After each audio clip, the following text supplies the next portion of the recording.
My mother said I was too hot for my age, so she let her brother cool me down with visits in the middle of the night, and she still thought she was protecting me.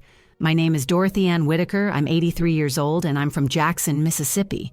And if I'm telling you this, it's not because I want to, it's because some things you hold in your chest for so long that they start to turn to stone inside.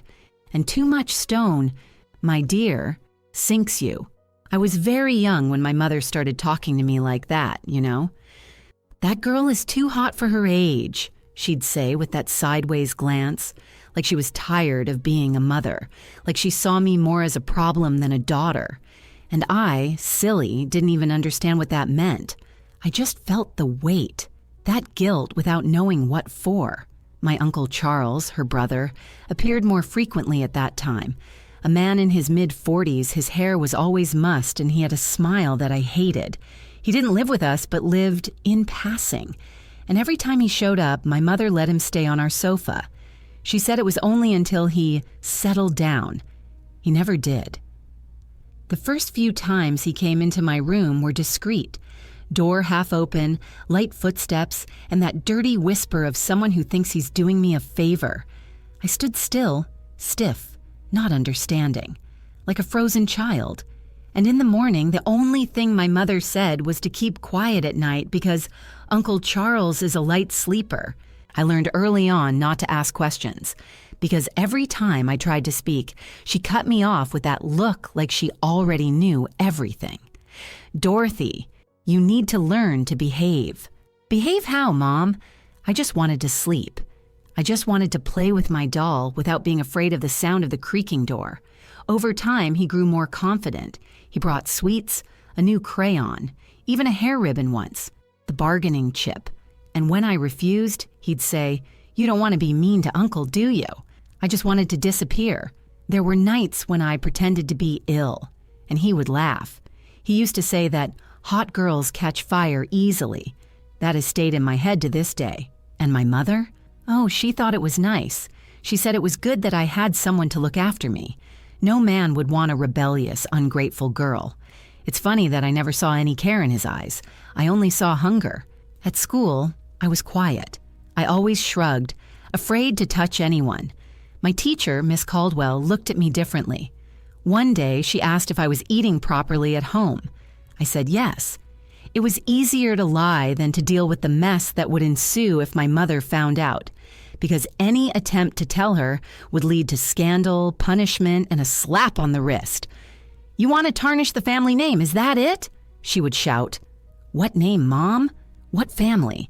At the age of 10, I already knew how to hold my breath so as not to make a sound.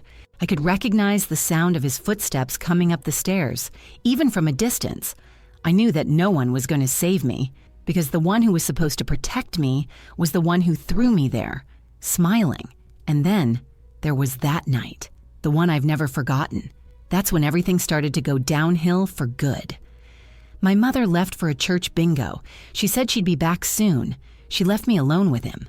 "Behave yourself, Dorothy, and be thankful you have someone to look after you." The last thing I wanted was thanks. I just wanted peace. But peace wasn't something that lived in that house. He came into my room with a glass of milk in his hand.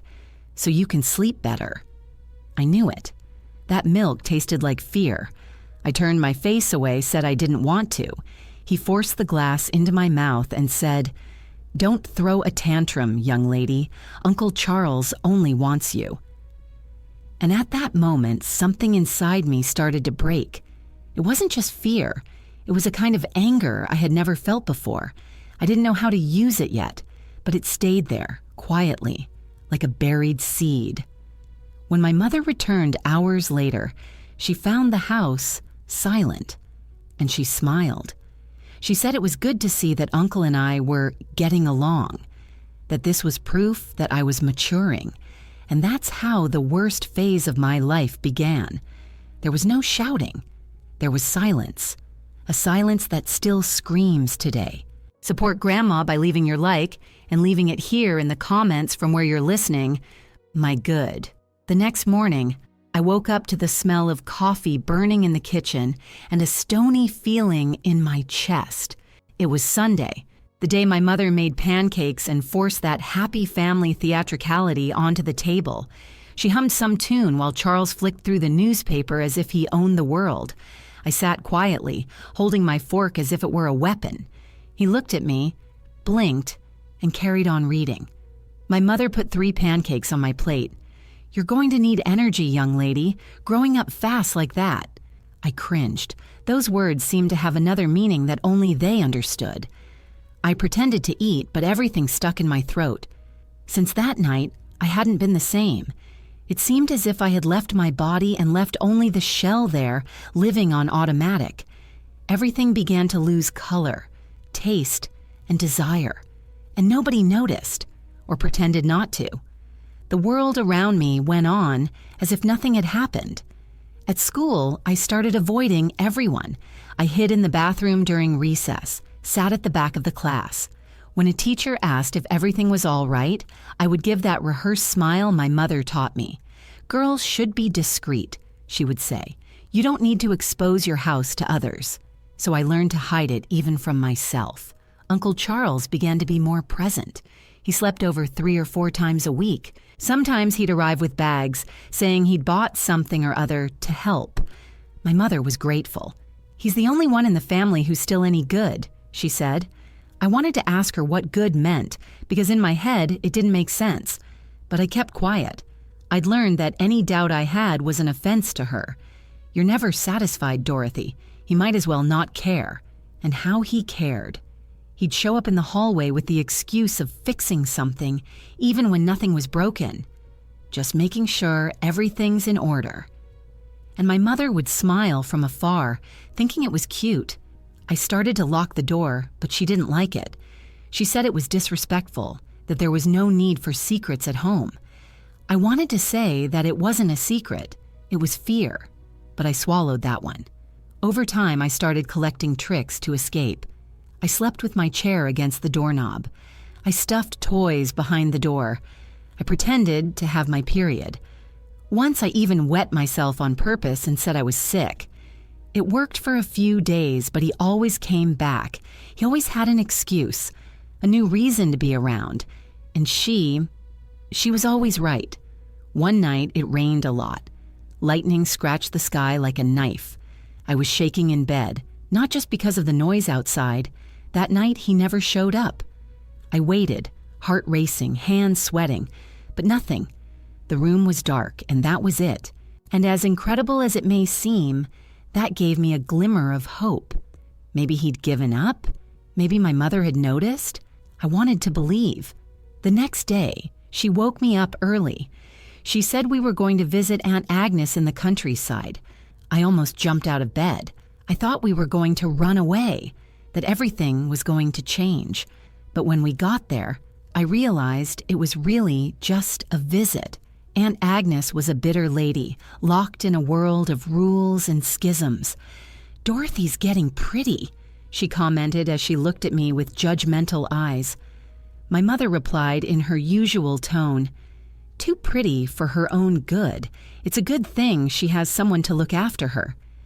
I wanted to scream, to say that this caring was destroying me, but my mouth remained closed.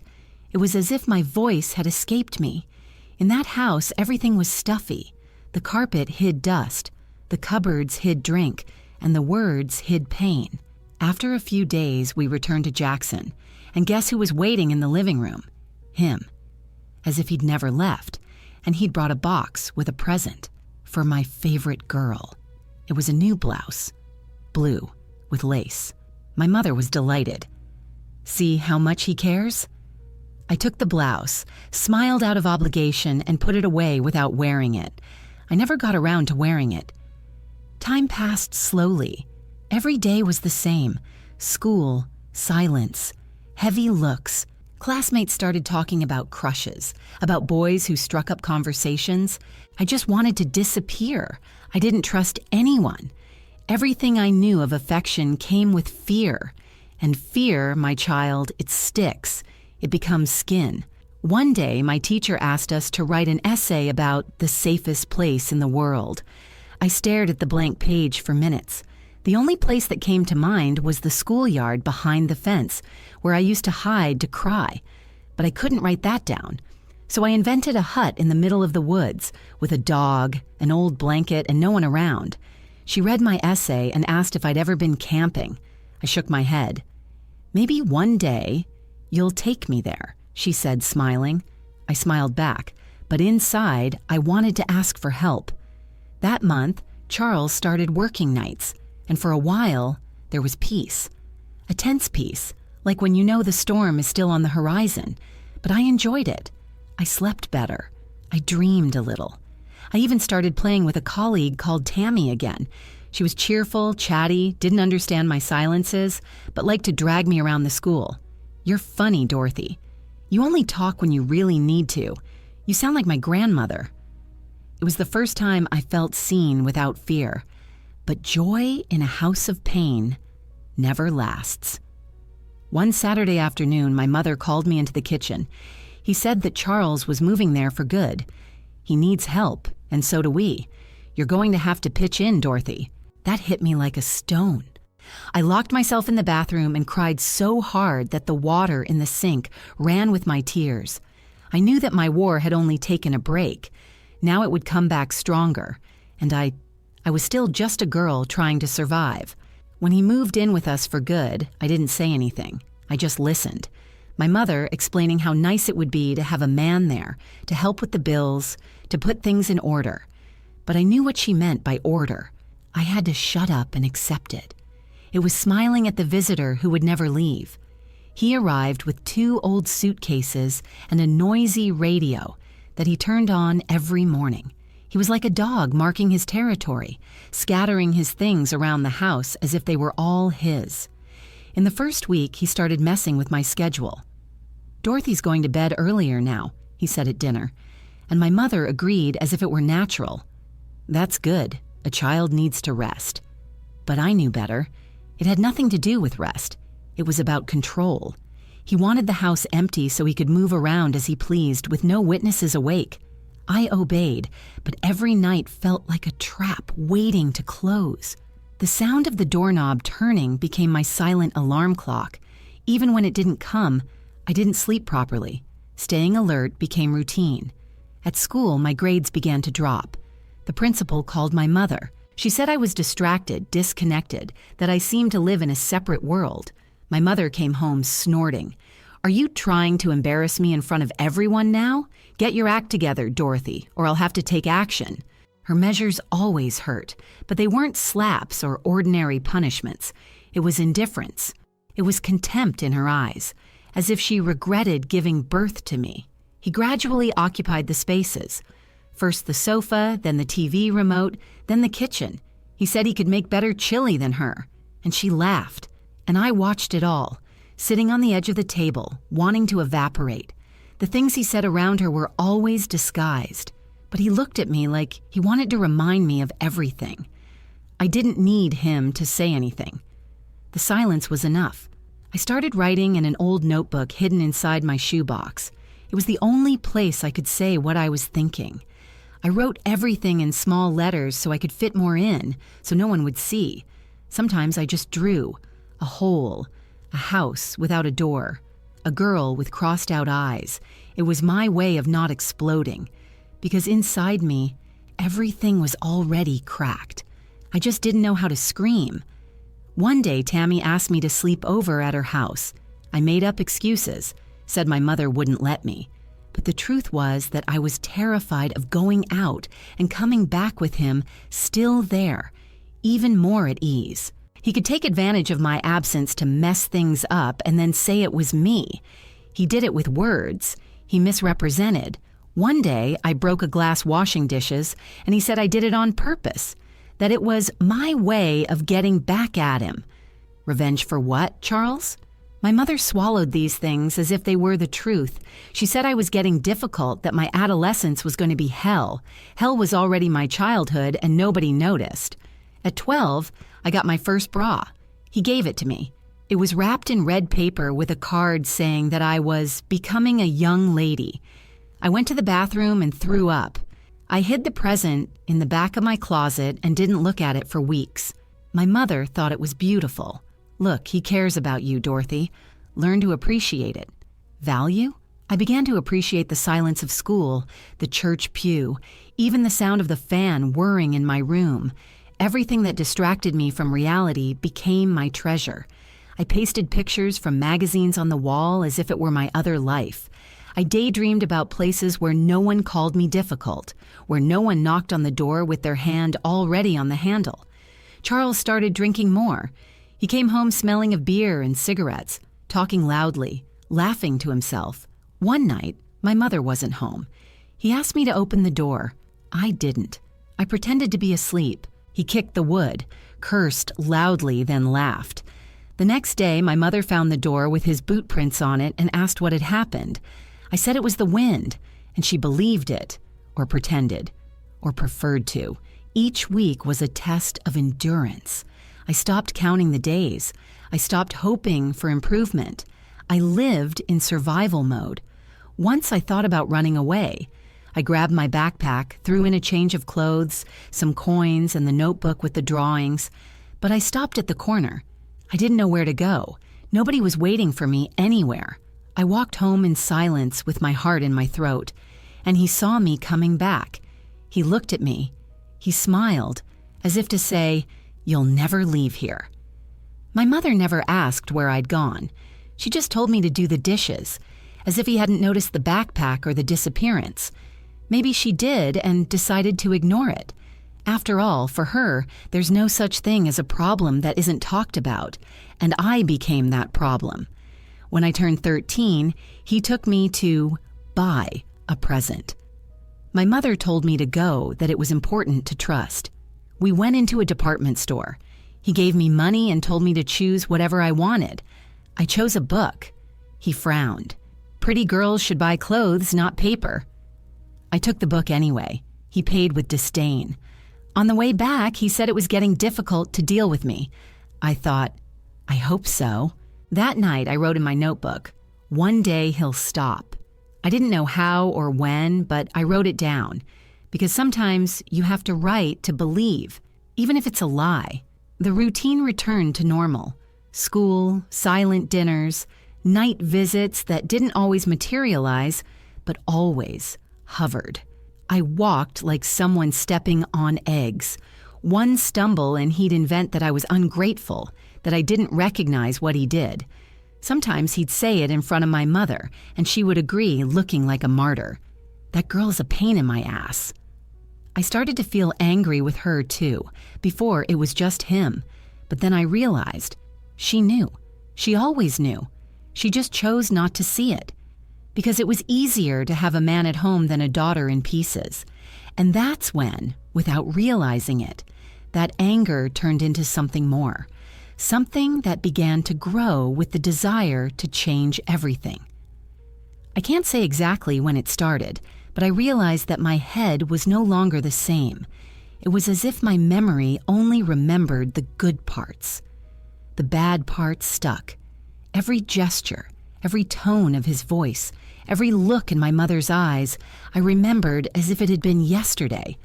On the other hand, the games I played with Tammy, the moments at school that were supposed to be light, those faded away, erased, as if my life had begun on the day he became a permanent resident in our house. I started to develop a kind of mania. I counted my steps to the school gate, always 13. If it got to 14, I'd go back and start again.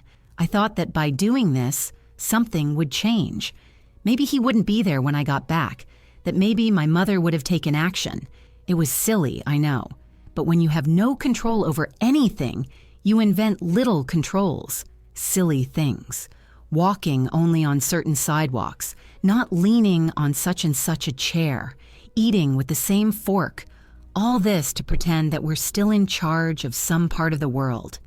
His visits to my room became less frequent, but not for lack of desire.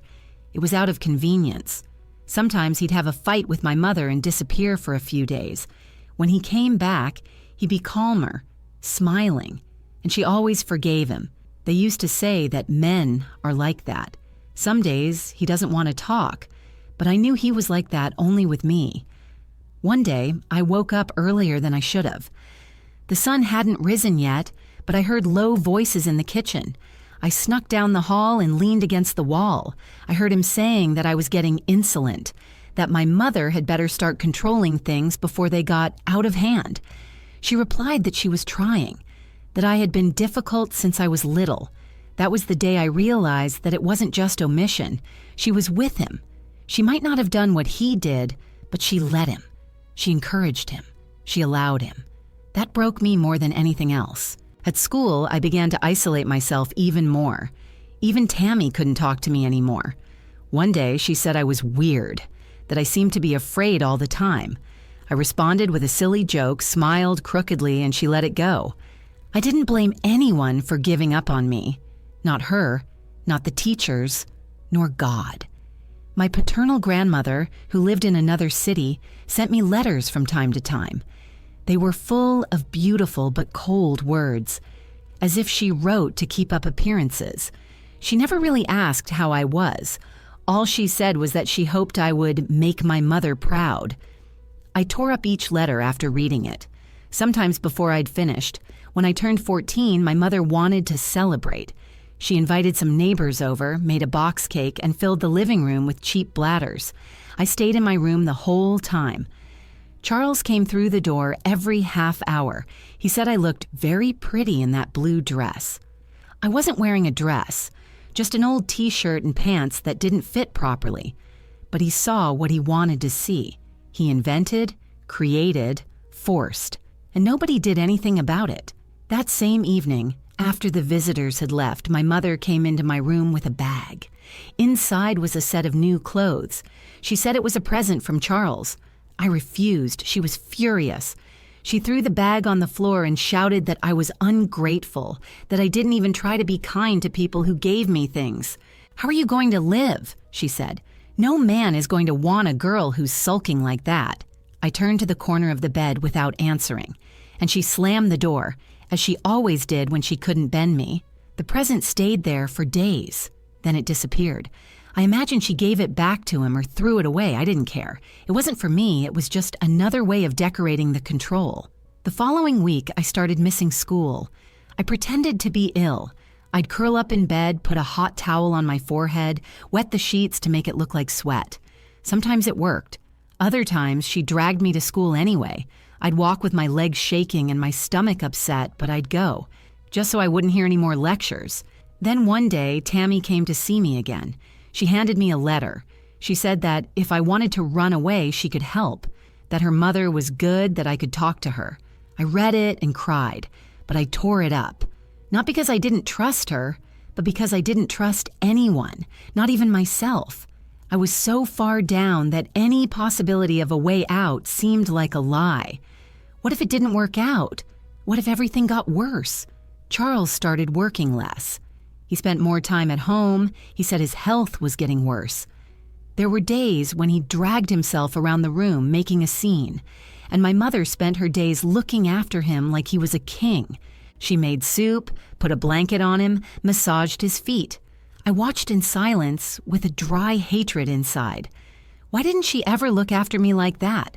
Why was I, her daughter, always the nuisance? I started storing small objects in the bedroom, an old lighter, a piece of broken mirror, a stone. Nothing really useful. But for me, it was a sign, a reminder that I could, one day, fight back, even if it was just for myself, even if it was useless. It was my way of saying, I'm still here. At night, I dreamt of the house burning down, of him leaving forever, my mother looking at me and apologizing. I'd wake up wet with sweat, my heart racing, but with a twinge of relief, because in the dream, at least, I had control. One Saturday, it rained all day. We all stayed indoors. He on the sofa, she in the kitchen, me in the bedroom. I thought it was just going to be another day. But that afternoon, something changed. I heard a strange noise coming from the hallway. I went to check. My mother was sitting on the floor, crying. Charles was locked in the bathroom, shouting nonsense. I knocked on the door, but he didn't answer. She told me to get out. I obeyed, but it stayed with me. For the first time, I saw her weak, frightened, no response. I didn't feel pity. I felt even angrier, because now that the pain was hitting her, everything had value. But when it was me, it was freshness, it was drama, it was rebellion. I stood there looking at the closed door, thinking that maybe it was the first real crack in that castle of lies she had built. That week after the scene in the bathroom, things changed. Not in a visible way, but in the air. It seemed that the whole house was afraid to breathe out loud. My mother didn't mention it, and Charles locked himself away for days, only going out to eat or to the doctor. He said he was taking some new medication, that his head was out of place. I listened quietly, waiting for the next move, because with people like him, silence is never peace. It's a pause. My mother began to walk lightly as if any noise could provoke something. I watched with a mixture of relief and disdain. Inside, I thought, see, it's not just me. Only the difference was that she could leave the house. She could choose not to sleep next to him. I couldn't. I was forced to share the same roof with that man as if it were a lifelong punishment for existing. One day, coming home from school, I saw her sitting on the porch, cigarette in hand, looking lost. She hadn't smoked for years. "Is everything all right?" I asked, more out of habit than real concern. She didn't answer. She took a drag and muttered, "Men are a burden you learn to carry." I went inside without saying another word.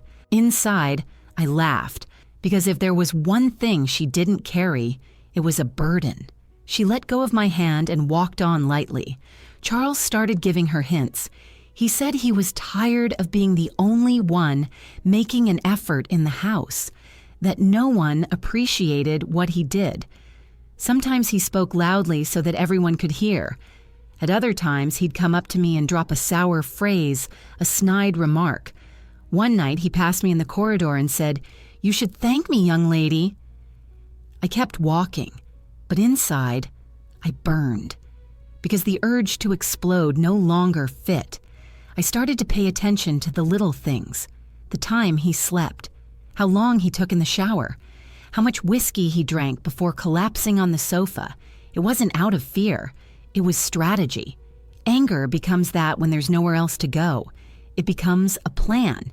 And every time he dozed off in his armchair, I imagined 1,000 things. Some absurd, others possible, but all with an ending in which he disappeared from my life.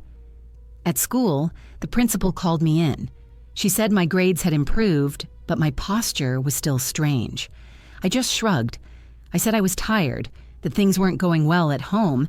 She asked if I wanted to talk to anyone. I said no. The last thing I wanted was to attract attention, because people who attract attention in a house like mine pay dearly. Tammy still tried to get close. Sometimes she would wait for me at the gate. Sometimes she left little notes in my backpack. "If you need me, I'm here." I read them, thanked her silently, but didn't reply. I wanted to hug her and tell her everything, but the fear of it going wrong was greater. If someone knew and he found out, I didn't know what would happen. And my mother, well, my mother might have blamed me even more. One Saturday night, I went into the kitchen to get a drink of water. The lights were off, everything was quiet. When I got back to my room, he was standing in the hallway in the dark. I almost screamed. He smiled and said, "I just wanted to see if everything was all right." I closed the door quickly, I locked it, I leaned back in the chair, and I cried. But I wasn't just afraid. There was anger. There was disgust. And above all, there was a decision coming to life. The next morning, I decided to follow him. I waited for him to leave the house, saying he was going to buy some bread, and I followed slowly. He went into a bar. He ordered coffee and chatted to the owner. He stayed there for almost an hour. I wrote down the name of the place. It gave me a strange feeling, as if I had some kind of power, as if I could use it someday. It was just a place, but for me, it was a window of opportunity. I started to do this often, knowing where he was going, for how long, what he said. It was my way of arming myself, every detail written down in a notebook, now hidden inside an old blouse in the back of the closet. I was no longer just the girl who was afraid. I was the girl who watched, the one who planned. My mother began to wonder. She asked why I spent so much time in my room. She said I was becoming antisocial. I answered with that neutral tone she hated. "I'm fine." Nothing more. She huffed, but didn't insist. Maybe because I knew there was something there she didn't want to hear. One Sunday, Charles didn't come back from the bar. He stayed out all night. My mother cried. She said he might be hurt. I stayed in the corner of the room, silent, thinking that maybe my luck had turned. But the next day, there he was, smiling as if nothing had happened. He said he needed to clear his head. And she, of course, forgave him. She made coffee, prepared pancakes, and acted as if he were the center of the universe. At that moment, I realized that she was never going to change, that nothing I did was going to open her eyes. She had chosen that role, and I had to choose mine, either remain the shadow of the house or become the hurricane. The day I plucked up the courage to pick up the notebook and take it to school, the principal wasn't there. I kept it in my bag all day, my heart racing. I almost gave it to Tammy, but something stopped me. I took it home, I put it in the same hiding place, and I went to sleep feeling like a failure. The next day, I woke up with blood on my pillow. My first period. I was paralyzed. Because I knew that this was going to change everything for them. I wasn't just going to be another girl in the house. I was going to be a woman, and in their minds, that meant something else. I kept the news to myself. I washed the sheet in hiding. I threw the rest in the neighbor's trash. I didn't want my mother to know. I didn't want to see the gleam in her eyes saying that now it was time to learn to be an adult. I was already too grown up for my age, long before my body decided to keep up. That evening, Charles came with a present, a bracelet. "You're growing up fast, huh?" I refused to take it. He insisted. I took it just to avoid a scandal, but the first chance I got, I buried the bracelet in the yard under the dry hose. I knelt down and buried it in anger, as if it were a symbol, a ritual. That marked me, because that was the night I decided that I wasn't going to wait any longer. I was no longer going to pretend that this was life. And even without knowing the full plan, I had already taken the first step, and no one was going to stop me. After that day when I buried the bracelet, I started to walk differently. Nobody noticed, but I knew. It was as if a part of me had been buried along with that cheap metal. As I walked back into the house, I passed him in the hallway. He said something, maybe a comment, but it went in one ear and out the other. For the first time, I looked at him without feeling fear. I felt disgust. That was it. Pure, dry disgust, as if I were looking at a dead animal. My mother continued her theater. She made a point of maintaining the routine as if it were the only thing that made sense in that house. She prepared coffee early, organized the kitchen towels by color, watched TV shows as if they were sacred. Meanwhile, I collected the urge to disappear, to scream, to do something to break the cycle. But instead of smashing everything, I started to think, thinking calmly, precisely. It wasn't just about leaving. It was leaving the right way, my way. I went to the school library and asked for a book on laws. Any book. The girl at the desk thought it was strange, but she gave me an old one about rights and duties. I read it all. I would sneak up to the attic with it and stay there for hours. I began to understand things that had seemed distant before, difficult words, concepts that no one had ever explained. But what stuck with me the most was one sentence. Every child has the right to be heard. I repeated it to myself like a mantra. After that, I wrote a letter, short, to the point. I didn't give any details. I just said I needed help. I didn't sign it. I just left it in the school suggestion box. I thought they'd ignore it, but deep down, I hoped someone would read it. I didn't know what would happen if they picked it up. I didn't even know if they'd believe me.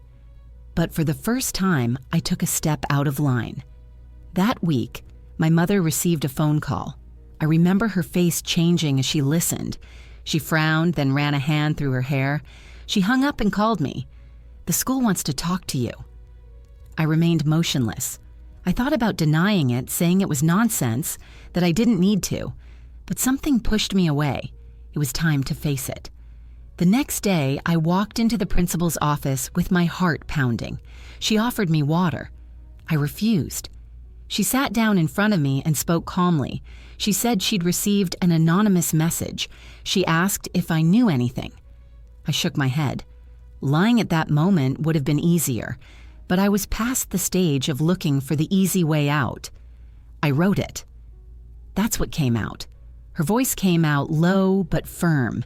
She didn't ask any more questions at that point. She said she appreciated my courage and that she would handle the matter carefully. I went home tense. Any step could be my last. What if they called my mother? What if Charles found out? But nothing happened that day. No scolding, no different looks, which only made everything more suffocating, because silence, when you expect an explosion, becomes torture. 2 days later, I received a note from the school asking my mother to come. I handed it to her with sweaty hands. She read it, didn't say anything. The next day, she woke up early, put on a dress she hadn't worn for ages, and went out. When she came back, she was pale. She avoided my gaze. We had dinner in silence. Charles didn't even seem to know anything. He kept talking about the soccer match, the beer that was more expensive, all this nonsense about men who think too little. Deep down, I knew that something was changing, but it was slow, like a crack that spreads through the wall without making a sound. Even so, I remained alert. I became even quieter. I stopped answering his taunts. I avoided being alone with him. I slept with my chair against the door every night, even though it looked ridiculous. One afternoon, the principal called me again. She said that the school was going to send a professional to talk to me, a social worker. She assured me that no one would do anything without my consent. "You're in control now," she said, and I believed her. For the first time, I felt that maybe there was a way out of that hole, that someone really wanted to listen. On the appointed day, a man in a suit showed up. Kind. He smiled too much. He spoke softly, patiently. I was surprised at first. I was suspicious of everyone, but he didn't push. He only asked light questions. He said I could answer whenever I wanted. I let it out little by little, one sentence at a time, without naming names, just sensations. I described what it was like to live there, what it was like to be ignored. He listened carefully. He wrote it down, thanked me, and said he'd get back to me. I went back to the room with my head spinning. I didn't know what was going to happen, but I knew there was no turning back. I had taken my step. Now it was time to move on. That night, I dreamt of the house without walls, as if everything had collapsed. I was standing in the middle of the rubble, looking up at the sky. I woke up scared, but curiously, with less fear.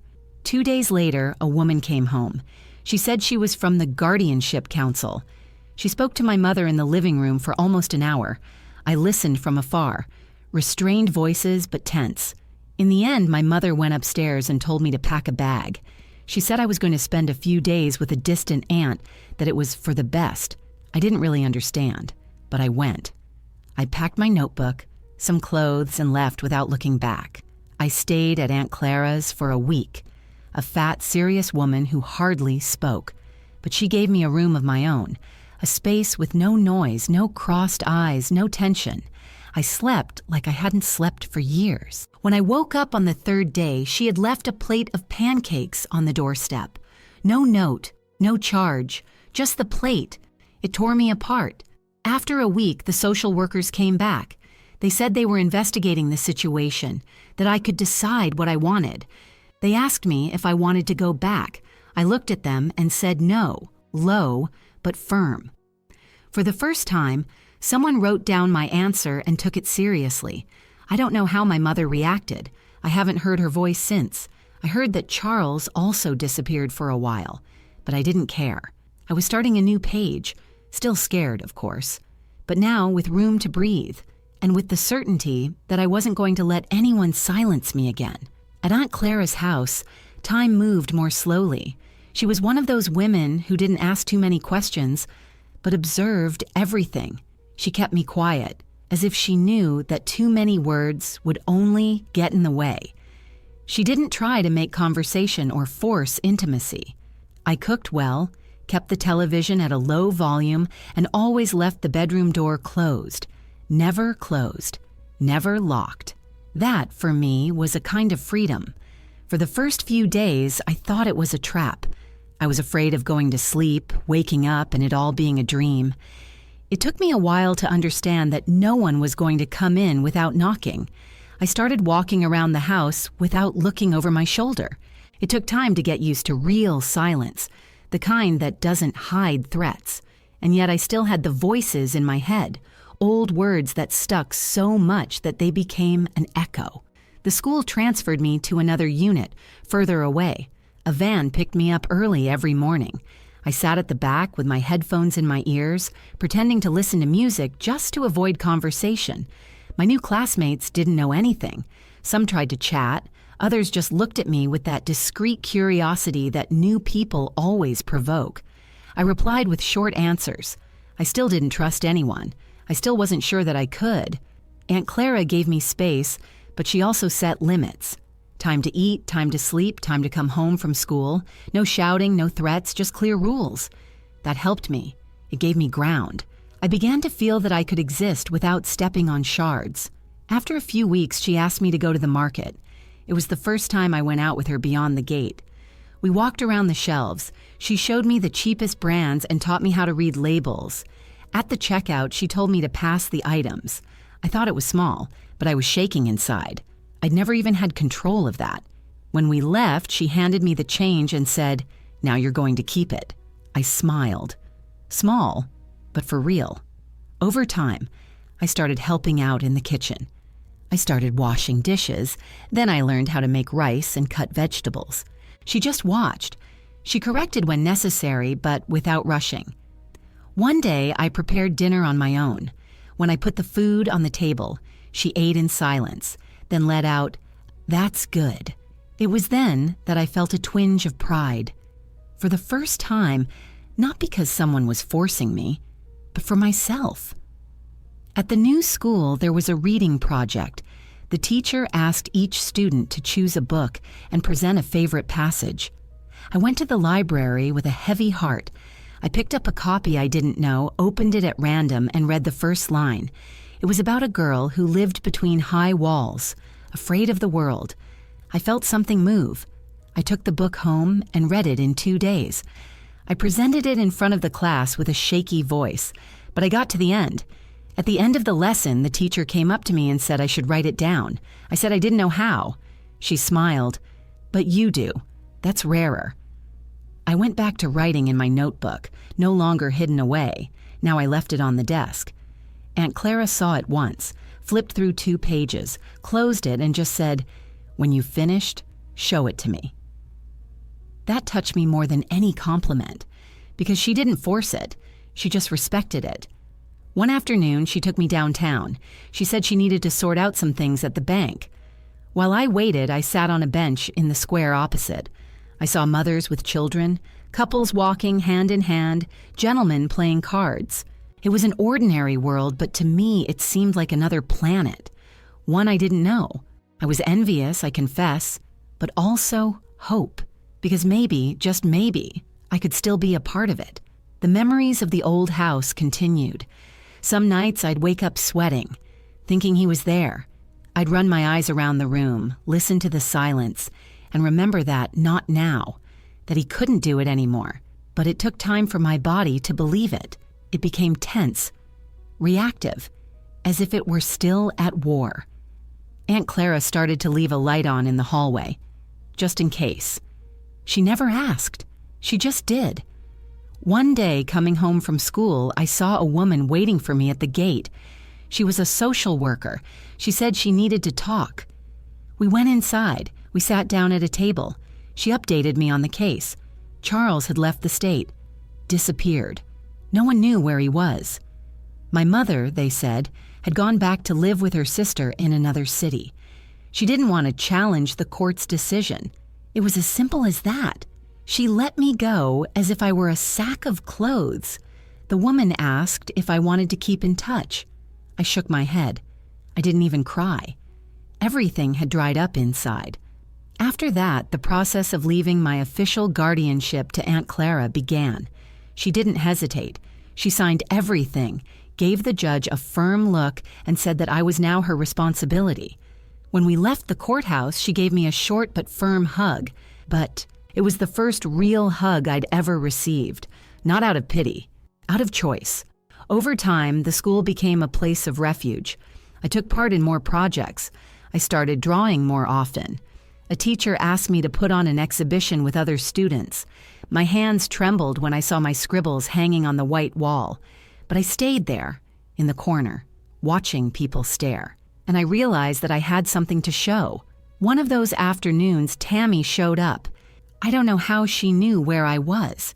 She called me by name and I froze. She smiled, said she'd heard about it from a cousin who was studying with me. She said she missed me. She asked if I was all right. I said that I was now. She hugged me tightly, and we cried together. Then we exchanged contacts. We started talking again, calmly, like someone treading new ground. Aunt Clara watched everything from afar. She didn't invade, but she was supportive. One day, she came into my room with a box. Inside were old family photos. She told me stories. He showed me who was who, and he said that if I wanted, I could start my own album. I started with a photo of myself, smiling shyly at a drawing exhibition. I put it on the first page, and I wrote underneath, "Here begins what is mine." I began to understand that I existed even when no one was looking at me. I no longer needed approval. I had already accepted that I wasn't going to receive any apologies or explanations. And yet I carried on. Every small step forward was a piece of the puzzle coming back into place. I didn't know what real peace felt like, but I was learning what almost tasted like. And that, after everything, was already a lot. Aunt Clara enrolled me in a drawing course on Saturdays. It was at a community school, not fancy, but with a teacher who could see people. The room was small, the chairs creaked, but no one asked me about the past. They just gave me paper and color, and with that, I created. I drew portraits without faces, houses with closed windows, landscapes with gray skies, and with each drawing, a layer of dust seemed to come off my chest. One day, in the middle of class, a classmate commented that my drawing was sad. I replied that it was the only one I knew. She didn't understand, but smiled and said she thought it was beautiful anyway. That touched me in a strange way. I thought about it all day. Was it possible to find beauty where there was pain? I didn't know, but maybe it was. Little by little, my routine picked up pace.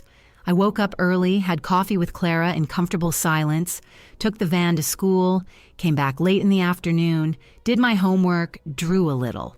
Sometimes I exchanged messages with Tammy, who kept insisting on bringing me back to life. She would talk about parties, boys, clothes, new music. I listened more than I replied, but I liked the feeling that someone wanted me around without expecting anything in return. I began to feel curious about things that had previously frightened me. What would it be like to date? What would it be like to really trust? I didn't have the courage to test it yet, but the question already showed that something in me was stirring. Before, I just wanted to run away. Now I was thinking about staying, building something, put down roots, even if they were thin. One Sunday, Aunt Clara took me to the park. She said she needed some fresh air, and I went along. We sat on the bench watching the children run around. There was a little girl in braids jumping rope. I remembered myself back then, before everything, when I could still laugh without fear. I looked at my aunt and asked her if she thought I would forget. She didn't understand at first. I repeated, "Do you think I'll ever forget?" She was quiet for a while, then replied as calmly as ever, "We don't forget, Dorothy. You learn to put it away." That resonated for days. I tried to imagine my past in some corner of my mind, locked away in a box, padlock and all, but every time I closed my eyes, it escaped. There was always some memory wanting to invade, a smell, a phrase, a place. I realized that maybe that was it, learning to live with the memories without letting them dominate everything, a kind of forced peace agreement. One cold morning, I received a letter with a stamp from another state. It was from my mother. My hands trembled at the sight of the name on the envelope. I thought about tearing it up without reading it, But I went out into the yard, sat down on the back steps, and opened it. The paper was only a few lines long. She said she missed me, that she was praying for me, that she hoped I was all right. She didn't apologize. She didn't mention anything. It was as if everything had been wiped away with a damp cloth. All that remained was the gesture.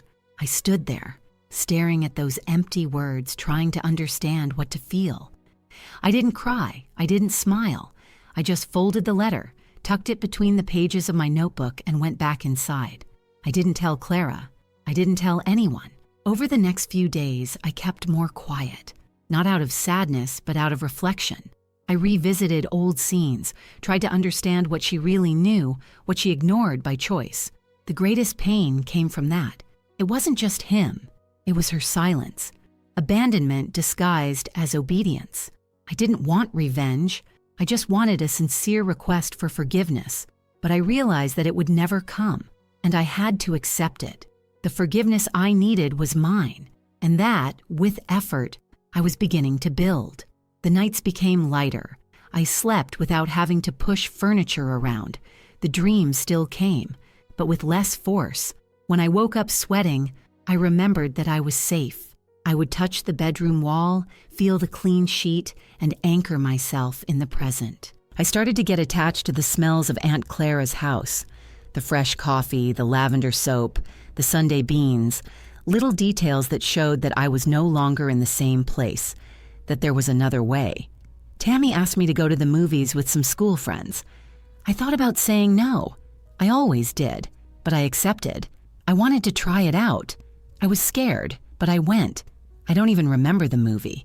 I laughed without understanding, ate popcorn without hunger. But when I left, I felt the night air on my face like never before, as if that simple walk had been an achievement. I came home wanting to tell Clara. She heard everything, made a dry comment, but in the end smiled with her eyes. She wasn't one for hugs, but that look was the gesture. A month later, the social worker came back. She wanted to update the file. She said that everything was now in order. I was officially a resident at my aunt's house. I signed a piece of paper without emotion. But inside, something clicked. It was real. No one could uproot me from there, not by order, not by whim. I was safe, for the first time, belonging to something that didn't hurt. After that, I started thinking about the future.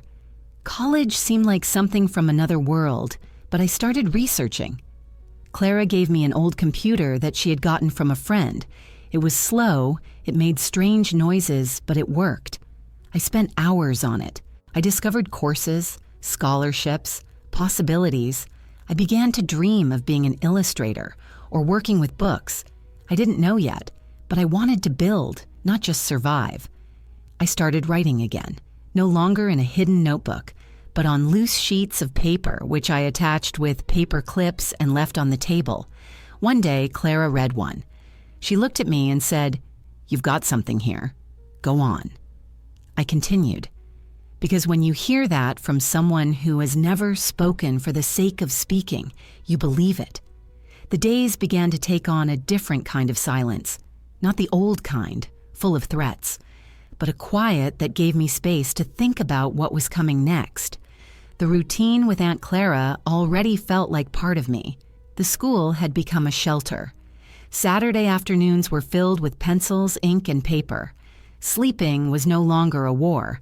There were still scars, of course. They itched and sometimes burned, but they were closing. One evening, Clara came home late from work. She wore a different, heavy expression. She put her bag on the kitchen chair and called me, her voice lower than usual. I sat at the table waiting. She took a while until she spoke at once. Charles was in town. My body froze. She explained that an acquaintance had seen him in a bar and asked if he was related to her. He confirmed it and said he wanted to talk to me. I was breathless for a few seconds. It felt like diving into a well and forgetting how to climb out. She asked if there was anything I wanted to do. I shook my head. I didn't want to see him, or hear his voice, or smell it. Over the next few days, I became alert. I left the house looking around. I always returned accompanied. I avoided empty streets. The old fear, which I thought had been overcome, returned like an ingrown thorn. I tried to disguise it, but Clara could tell. She started picking me up from school, sleeping with her bedroom door closed. She didn't say anything, she just acted, and I thanked her silently. A week later, I received a letter with the sender erased. I recognized the handwriting. It was from him. I didn't open it. Clara also saw the envelope. Without arguing, she took it, tore it up, and threw it in the garbage can. She said I didn't have to carry anything I didn't want to. I didn't have to listen to someone who didn't know how to listen. I shivered, but inside I felt a different kind of strength, because before, no one had done that for me. Now I had someone by my side. I started having nightmares again. I dreamt that I was trapped in that house, trying to scream, but my voice wouldn't come out. I'd wake up sweating, my heart racing. Clara started leaving tea ready in the thermos every night. I took slow sips, trying to convince my body that everything was fine, that it couldn't do it anymore, that I was no longer a child. At school, my drawings changed. I started drawing open doors, trees growing in cracks, girls with steady eyes. The teacher noticed. She said my drawing had become braver. I replied with a shy smile, but inside, I knew what she was seeing. I was finally drawing like I was breathing. A few days later, the social worker came back.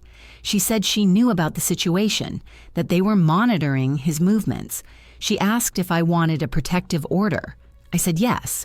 For the first time, I said out loud that I didn't want him around, that my life had started to move on, and that I couldn't accept anyone trying to push me back into the dark. She wrote it down, promised to take action, and left. In the evening, I sat down with Clara to talk. I told her I felt afraid, but also angry. Not the kind of anger that burns everything down, but one that drives. She listened to me, as always, without interrupting. Then she said it was normal, that only those who survive understand the weight of moving on. But you have to go on, Dorothy, even if you're shaking, even if you cry. I shook my head. I knew I couldn't stop. A week passed with no news. Then another letter arrived. This time, I tore it up. Without opening it, I threw it straight in the garbage can. Clara watched but didn't comment. She just kept stirring the sauce she was making. It was Sunday, and she always made the same dish that day. I think it was to show that despite everything, life went on. I started thinking about moving to another city. I really wanted to start again. Aunt Clara was supportive. She said that if I wanted to, I could go with her, that it was time to leave some ghosts behind. We researched places. I looked at photos and courses. Everything seemed distant, but possible. It was just a question of courage, and this time I had some. Meanwhile, Tammy was getting closer. She started coming to the house. She brought movies, sweets, and talked to Clara as if she were already family. We laughed, cooked together, painted our nails. I even had the courage to show her my drawings. She cried when she saw one. She said it was beautiful, but very sad. I smiled. Life was like that, but now it's changing. She hugged me tightly, and it was in that hug that I understood. I was no longer alone. Even with this new phase, the fear wasn't completely gone. All it took was one wrong corner, a similar voice, an unannounced knock, and it would all come back. But now I knew what to do. I took a deep breath, planted my feet on the ground, remembered where I was, and I kept going. In art class, I put together an exhibition of my own. With the teacher's help, I hung 15 paintings in the school hall. Each one represented a phase, from silence to courage, from fear to decision. I invited Clara and Tammy. They both went. They stood in front of the paintings. In the last one, I drew a girl breaking a chain. Clara put her hand on my shoulder. She said softly, "You're free." I didn't cry at that moment, but I cried at night, in the bath, alone, as I always did. Only this time, it wasn't pain. It was relief. It was pride. For getting there without falling apart. The next day, the social worker came back with new information. Charles had left town again. He'd probably fled after hearing about the court order. Maybe he'd try to get in touch again, maybe not. But now there was a record. There was a name, a complaint, a stamp, and more than that, there was strength in me. I sat in the yard, notebook on my lap, and wrote. Not an outburst, not a lament, but an account. I started with the little girl in the dark room, and I ended with the woman sitting in the sun. The wind rustled the leaves. The smell of lunch came from the kitchen. It was simple, but it was mine. The following week, I received the news that a small university in a nearby town had accepted me onto a technical course in illustration. It was modest, but it felt like a prize to me. Clara read the letter with me sitting next to her, holding the envelope tighter than usual. She didn't say much, just got up, made some tea, and put the letter in the fridge, attached with a magnet. It stayed there for days, like a trophy on display for anyone to see. Packing was strange. It wasn't like running away that time as a little girl with a backpack full of fear. Now I was choosing to go. I chose to take another route without having to ask permission. Tammy helped me with my clothes. Clara gave me a handmade quilt with pieces of fabric that she had sewn herself for months. She said it was to remind me that I had a home. I didn't reply. I just hugged her for longer than usual. Neither of them had many words, but that was enough. The new city was smaller, but full of trees and students hurrying along the sidewalks. I shared a room with another student called Denise. She was noisy, laughed loudly, and left things lying around, different from everything I was. But oddly enough, it was good for me. It was like living with someone who never knew the shadow. She didn't ask about my past, and that was a relief. Our coexistence was light, as if the world wasn't a minefield about to explode. On the first day of school, I entered the classroom with a dry throat.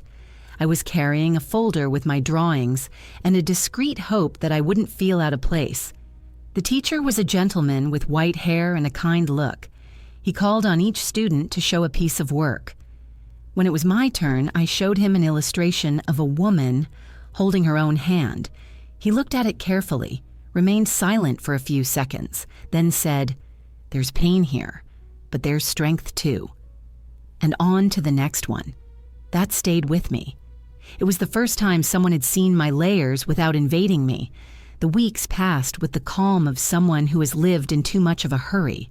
I read books borrowed from the library, ate instant noodles, and called Clara twice a week. She always answered with a, "I'm alive, are you too?" Tammy would send messages full of emojis, talking about her high school dramas, her new crush, her math exams. I replied slowly, but read everything with affection. Having people rooting for me was something new and valuable. One day, I had to present a final project to the class. I decided to make a series of paintings telling a story without words, from a little girl in an empty room to a woman with her back open, from where roots were sprouting. Each drawing was a piece of me. Denise saw the sketches and asked me if it was autobiographical. I smiled and said it was just an invention. She believed me, or pretended to. The day before the performance, I received an unexpected call. It was a familiar voice on the other end. It was my mother. It took me a while to recognize it. She said my name and asked if I was all right. I answered dryly, not knowing where this was going. She said she was ill, that she thought about me a lot, that she missed me. She didn't ask for forgiveness. She just talked as if nothing had happened.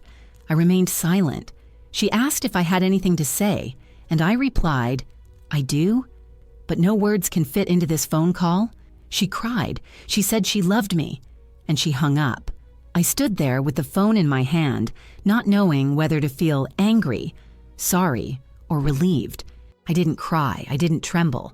I just thought that conversation could have come years before.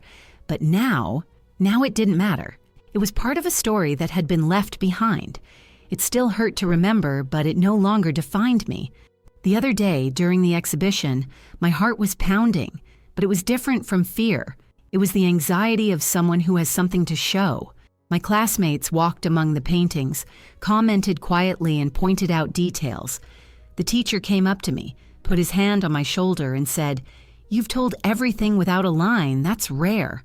For the first time, I felt real pride.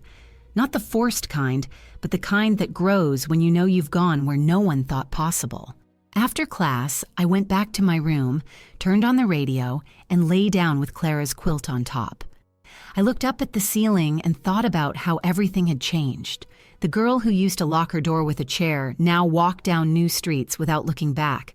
There were still difficult nights, there were still memories that burned, but there was also room for other things, for plans, for meetings, for loose laughter.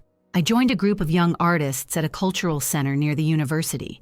We shared ideas, references, and projects. One of them, called Julian, started talking to me more. Shy, he spoke calmly, looked me in the eye without invading. We exchanged contacts, then messages, then coffees. I never forced anything. Neither did he. It was a different kind of connection. No weight, no pushing past. When we laughed together, I realized that it was possible to feel lightness without guilt, that the heart could open up new space even with old cracks. In the final months of that semester, I was offered an internship at a small publishing house. They wanted someone to proofread illustrations and lay out pages for children's books. I agreed. Entering that building, holding the first materials, seeing my name on the drafts, was like planting a flag in conquered territory.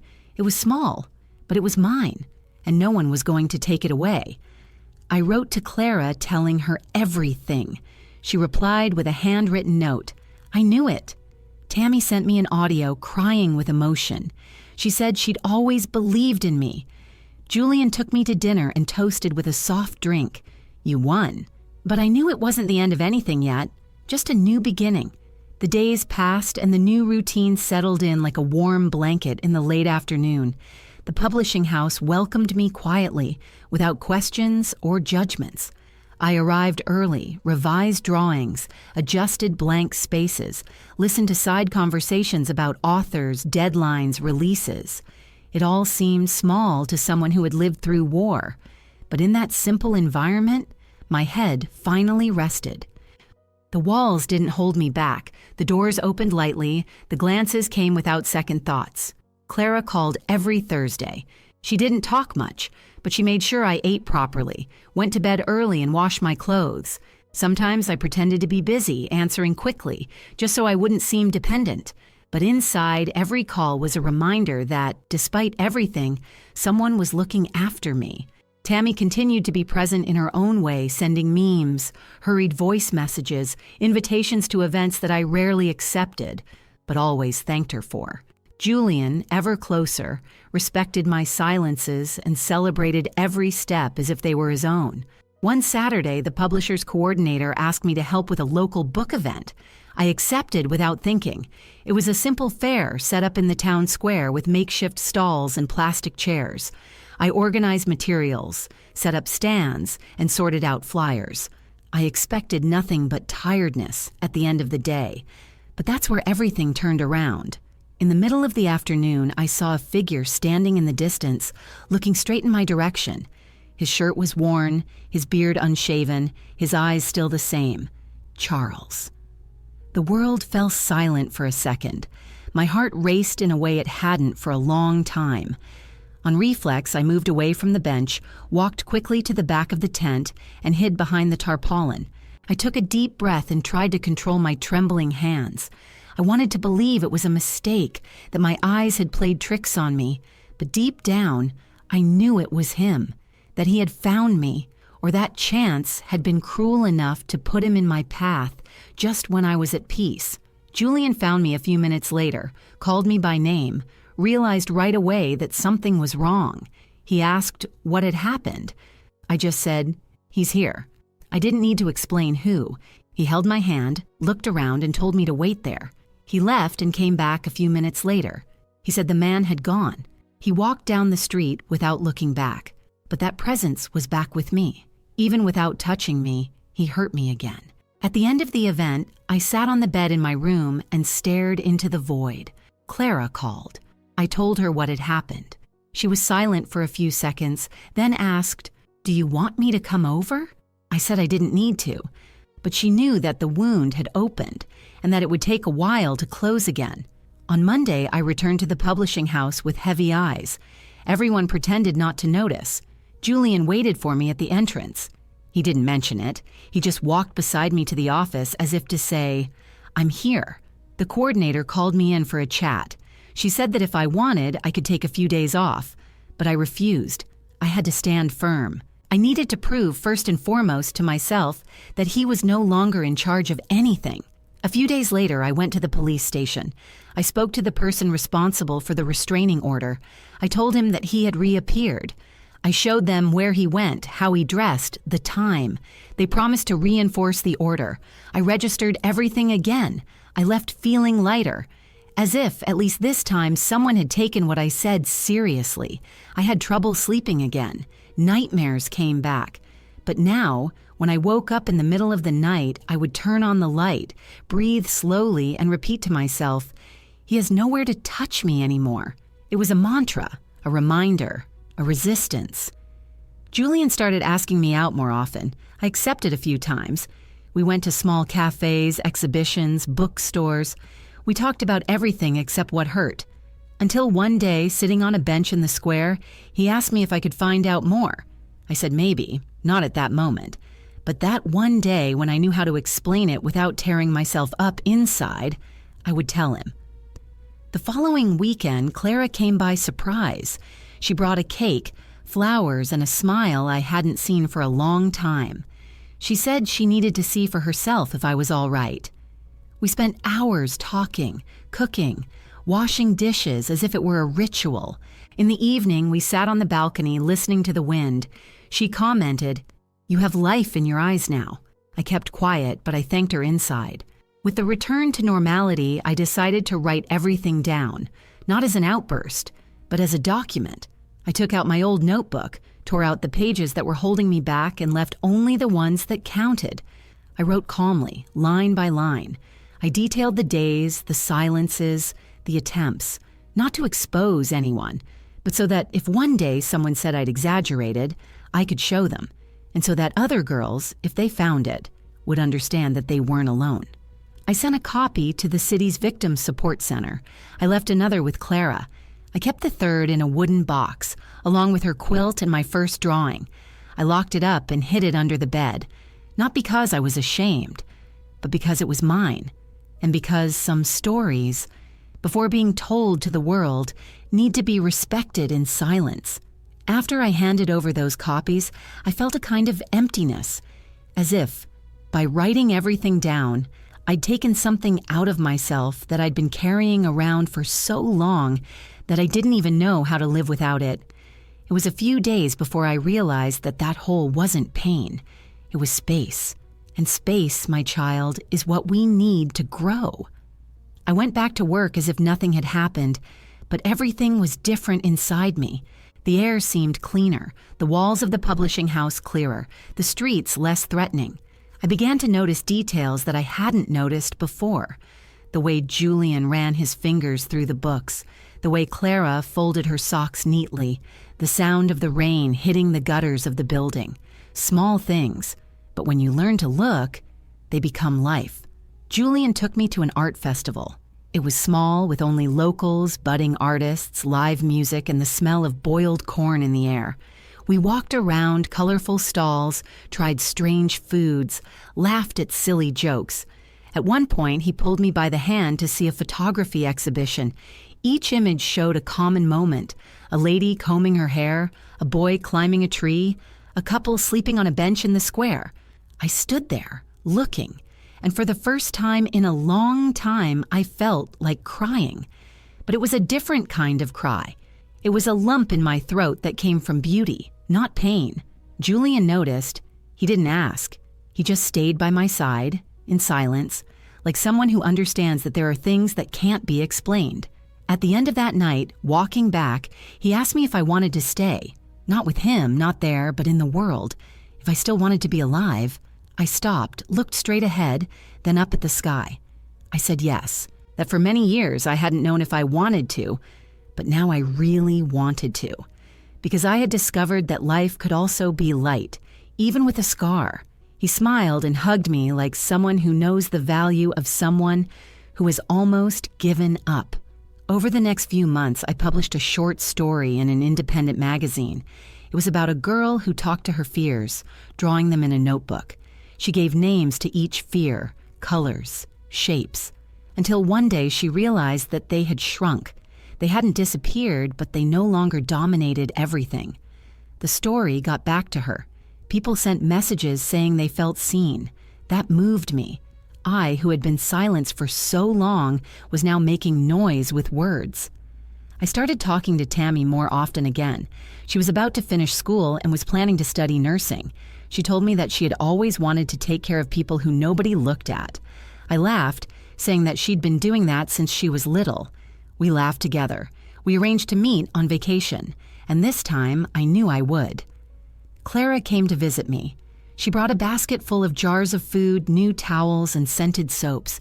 She said the house would be empty without my footsteps.